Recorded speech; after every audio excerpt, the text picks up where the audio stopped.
When I woke up, my hands were locked behind a wooden chair. My ankles were tied to the legs, and something tight across my chest made every breath feel too small. I couldn't see. There was cloth pressed over my eyes, damp from my own breathing, and at first I thought I was alone. Then someone whimpered to my left. Another chair scraped against the floor. Ben whispered my name like he was afraid the walls would hear him. Before I could answer, a latch slammed open somewhere above us. Footsteps started down a set of wooden stairs. Slowly, carefully, one step at a time. They stopped right in front of me. A hand pulled the blindfold from my face. Adam stood there smiling. "Welcome home, my friend." 14 hours earlier, we thought the worst thing about the cabin was the price, honestly. It was Thursday night, and every cabin near Crescent Mountain was either booked or ridiculously expensive. One of them wanted $1,200 for 2 nights, and none of us could justify paying that at all, even for a last-minute trip. Then Jessica got an email. It looked like it came from a rental site. Same layout, same style, same polished photos of a small wooden cabin near Crescent Lake. The price, though, was only $600 for the whole weekend, half of what everything else cost. To be honest, as good of a deal as that sounded, that should have ended the conversation right then and there. Instead, Haley called the number in the email. A man answered almost immediately. "Hello, Adam speaking." Haley asked if the cabin near Crescent Mountain was still available. "Oh yes," he said. "Yes it is, my friend." The way he said it made all of us look at each other. My friend. Like he'd practiced sounding warm, but had never really heard a normal person say it. Haley asked why the cabin was not showing up when she searched the site ourselves. Adam told her to just use the link in the email. He just said the listing was private because they were testing short weekend bookings before opening the calendar fully. That explanation honestly sucked, but when we opened the link, it took us to a page that looked real enough. It had the cabin photos, the dates, the little lock icon, and the address bar where the website was, the booking form, everything. We were skeptical, but not skeptical enough. We booked it. Before Haley hung up, Adam said, "Safe travels, my friend." I remember not liking that. I remember thinking it was so weird. But I don't remember thinking it was enough to save us. We left early the next morning in 2 different cars, packed with food, sleeping bags, hiking gear, and coolers. About 30 minutes from the cabin, our cell service disappeared completely. At first, that felt pretty normal for a remote mountain area. And then we reached the Crescent Lake sign. At least that's what it used to say. The letters were half covered by vines and thorny bush. The posts were rusted almost orange. The paved road we expected was completely gone, replaced by 2 muddy tire tracks pressed into the dirt. Ben slowed down and looked at me from the driver's seat. "This is it?" I checked the downloaded directions, and there it was. The blue dot sat right on top of us. So I nodded and we kept going. The cabin appeared at the end of a narrow clearing. It was smaller than the photos, way darker too. The wood sliding had gone gray from weather, and one side of the porch sagged like it had been slowly giving up for years. And there he was. Adam was already outside waiting. He was way taller than I expected. Very thin, but also very tall. His shoulders curved inward, his chest looked sunken, and his white hair hung past his shoulders in greasy strands. He wore black rubber boots over his pant legs and old overalls beneath a heavy shirt. When Haley stepped out of the car, he smiled. "Well, hello, my friend," he said. "Nice to put a face to a name. You're even more beautiful than your profile picture." Nobody laughed. Haley said, "Thanks," in the smallest voice I'd ever heard from her. Adam kept looking at her. Not at us, not at the bags, just Haley. He kept staring at her. I stepped between them and said we were going to unload. I had to break that up. Adam barely moved from the doorway as we carried everything inside. He just kind of sidestepped a bit as we walked in. The cabin was nothing like the pictures. The listing had shown clean wood floors, a bright kitchen, a loft bed, and a stone fireplace. The real cabin? 4 rusted cot frames, thin mattresses that bent in the middle, 1 weak lamp, and a kitchenette that smelled like wet metal. The sink water even came out brown for 3 seconds before turning completely cloudy. Jessica turned it off and said, "Absolutely not." The fireplace was the only decent part. There was already chopped wood stacked beside it, and for some reason that made the place feel more planned than welcoming. Then Jessica tripped near the center of the floor. Her foot had caught the edge of a rug. When she bent to fix it, Adam appeared behind her so quickly I didn't even hear him cross the room, let alone get inside. "Don't touch that." His voice was still kind of polite, but still nothing warm about it. He moved the rug himself. Underneath was a square wooden hatch with a metal pull handle and a padlock looped through it. "That's private storage," Adam said.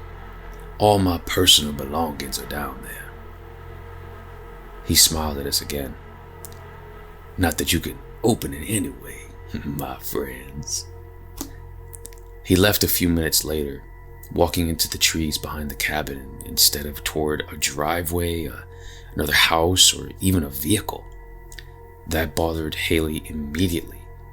"Where is he staying?" she asked. No one answered. Jessica immediately wanted to leave, but Ben argued that we'd already driven 4 hours, paid the money, lost the day, and brought enough gear to sleep on top of the cots if we had to.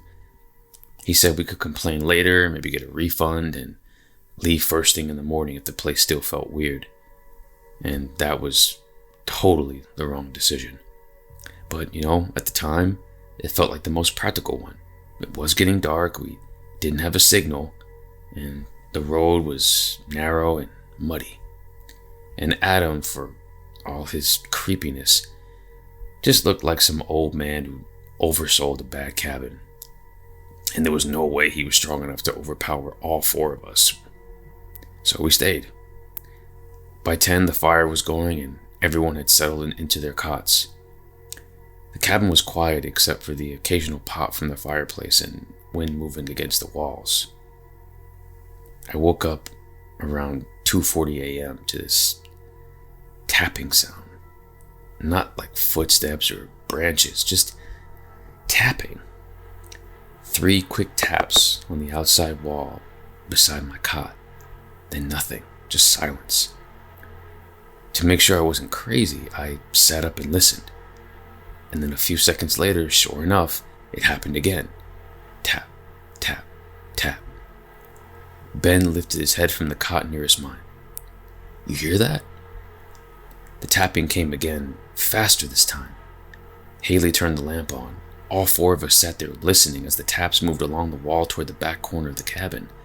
Jessica said it might have been an animal. Ben said, "No animal knocks like that." Then it stopped. We checked the door, locked. We checked the small back window, locked. And nobody damn sure didn't want to go outside. And nobody also wanted to admit they were scared enough to sit awake until sunrise. So we just turned the lamp off. Less than 30 seconds passed before the tapping exploded against the wall. Fast, hard, deliberate. Haley screamed. Something about that sound made me angry before it made me afraid. So I grabbed the multi-tool from my pocket, flipped out the blade, and opened the front door before anybody could stop me. The cold hit me first, then the consuming darkness. Still, I ran around the side of the cabin with the blade raised, expecting to catch some idiot friend of Adam's or a drunk camper messing with us. But there was nothing. No animal, no person, not even footprints I could see. Just the cabin wall, the trees, and the sound of my own breathing. The silence was truly deafening. I lowered the multi-tool and slid it back into my pocket. That honestly was the only reason we survived. When I turned back toward the porch, I felt a sharp prick in the side of my neck, like a needle. My body jolted away from it, but Adam's hand was already on my shoulder as I fell down. He leaned close enough for me to smell nasty smoke and old coffee on his breath. "Don't worry," he whispered. "It'll all be over soon, my friend." The trees tilted, the porch light stretched into a blur. Then everything just went black. When Adam pulled the blindfold off, I was in the room beneath the hatch. My friends were there too. Ben, Jessica, and Haley were each tied to a chair in a loose half circle around me. Their blindfolds were still on. Their wrists were pulled behind them, their ankles fixed to the chair legs, and thick plastic ties cut into the skin wherever they struggled. The room smelled like dust, mildew, metal, and old smoke. A single bulb hung from the ceiling. Behind Adam was a long wooden table. Our phones were on it. So were our backpacks, sleeping bags, hiking poles, car keys, and wallets. But they weren't the only ones. There were more phones than ours. More backpacks, more sleeping bags, and along the far wall, lined up in pairs, were shoes. Hiking boots, sneakers, children's rain boots, work boots, at least 30 pairs, maybe more. Above them, hanging from the nails, were printed booking confirmations. Different names, different dates, different smiling profile pictures. All of them had the same cabin in the background. My stomach turned. Adam removed my friends' blindfolds one by one. Jessica started screaming first. Ben tried to stand and nearly flipped his chair. Haley looked at the shoes and went completely silent. Adam spread his hands like he was showing us a room he'd remodeled. "I know," he said softly. "It's a lot to take in." Nobody spoke. He smiled. "I collect memories, my friends. People leave things behind everywhere they go. Most people throw those things away." He looked at the table. "I keep them." His eyes moved to Haley. "Some guests are more special than others." We all started shouting at once.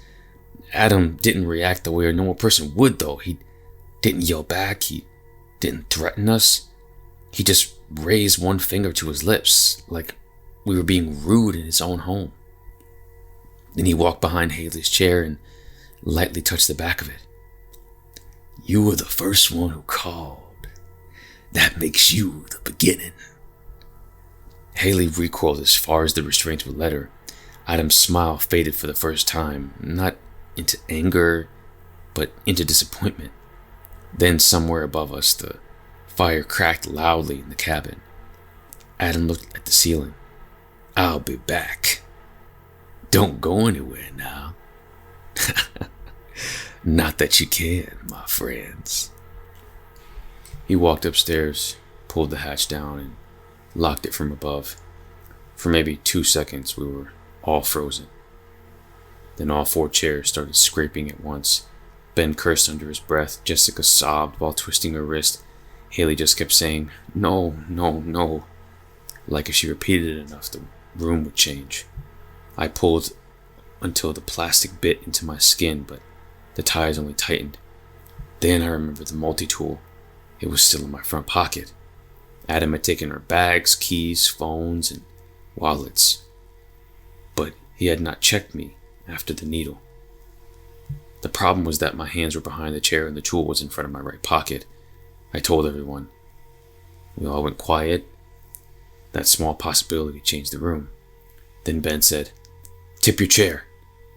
I really didn't want to. The floor was solid concrete, and I knew if I fell wrong, I would either break my wrist or totally smash my face, but what else could we do?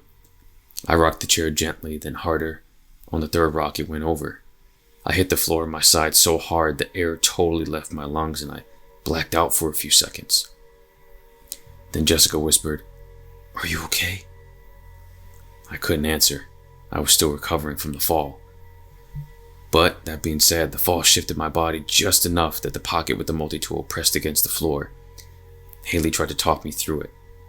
None of us were calm, but the instructions were clear enough. I twisted my wrist, pushed my hip down, dragged my fingers along the edge of my pocket, and I felt the metal clip. Felt like forever. Every tiny movement made the plastic dig even deeper. Finally, I hooked one finger underneath the clip and worked the tool out until it fell onto the concrete. It landed closed and way too far from my hand. Then Ben started rocking his own chair. He slammed sideways on the floor until he was near it and used his boot to basically kick the metal tool toward me. The sound it made scraping across the concrete was so loud I thought for sure Adam would come rushing down immediately. He didn't. I got the tool in my hand. I opened it behind my back and it felt like the hardest thing I'd ever done. I cut myself so many times. Not awfully, but enough to where I could feel warm blood running over my thumbs and my wrists and my hands. When the blade finally opened, I couldn't even see what I was doing. I could feel the plastic tie against my wrist and I just tried to move the edge carefully until something snapped. That was my hands. They came free. I swear in the moment I almost cried, but I snapped back into action, remembering the rest of my body and my friends. I cut my ankles loose, then Ben, then Jessica, then Haley, and none of us really stood up right away. We were still kind of in shock, and our legs were shaking so badly. The phones were still on the table. Haley grabbed hers first, and there wasn't any service. Mine had none either, and Jessica's and Ben's were totally dead. Haley then noticed a basement vent near the ceiling, just below the cabin floor. A cold draft came through it, and when she lifted her phone toward it, one bar barely flickered in and out. She had already shared the cabin link with her older sister before she left, and she tried calling, but the signal wasn't strong enough. Then she tapped the side of her phone 5 times and her emergency screen lit up. The phone began vibrating through a countdown. We froze. We thought it was loud enough for Adam to hear. Haley looked at me and I looked at the hatch. The countdown finished. A sharp emergency alarm screamed through the basement. Above us, something heavy hit the floor. Adam started running. Haley shoved the phone toward the vent and held it there with both her hands. The screen showed the message trying to send. And then it sent. It was sending location. The signal disappeared again, but then the hatch above us unlocked. Ben killed the hanging bulb by yanking the cord so hard the room went totally black. Adam threw the hatch open. The only light came from Haley's phone screen near the vent. "Oh, look at this. My friends. What's going on down here?" His voice was different now. Still polite but tighter. "You should not have touched what doesn't belong to you." He started down the stairs. We moved without speaking. Jessica and Haley crouched behind the table. Ben grabbed one of the wooden chairs and held it between himself and the stairs. I stayed near the bottom, half hidden beside the wall where the tools hung. Adam reached the last step. In the dark, he looked even taller. He stepped toward the glow of Haley's phone. Ben then shoved the chair into him. Not like a hero. Not like someone who knew how to fight. Like someone who was terrified, just trying to buy 3 seconds. Adam stumbled into the table. Phones and hiking poles scattered across the floor. Haley screamed. Jessica grabbed her and pulled her toward the stairs. I hit the wall, looking for anything that could open the hatch wider, block it, anything. My hand landed on a short piece of split firewood, stacked near the bottom step. Adam lunged for Haley. Ben tackled his legs. All 3 of them hit the floor. I swung the firewood into the side of the table, not at Adam directly, but hard enough to knock everything across the room. The phone skidded into the dark. The alarm from Haley's phone kept screaming. Adam lost sight of Haley. That was enough. Jessica got up the stairs first. Haley followed. Ben crawled after them. I was last. Adam then grabbed my ankle on the second step.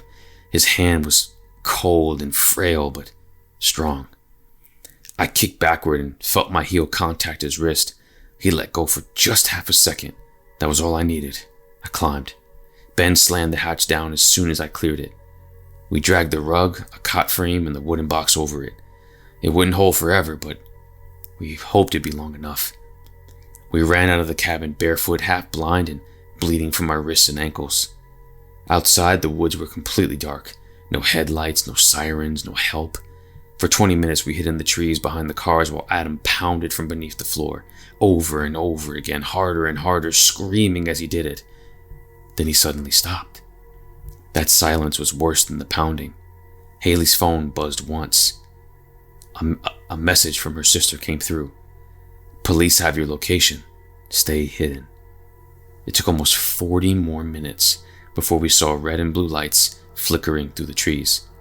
Not from the road we'd driven on, but from the other side of the property.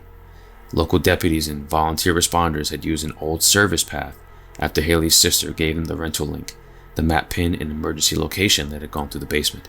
They found Adam trying to leave through the back of the property with a duffel bag full of phones. He didn't run, he didn't fight.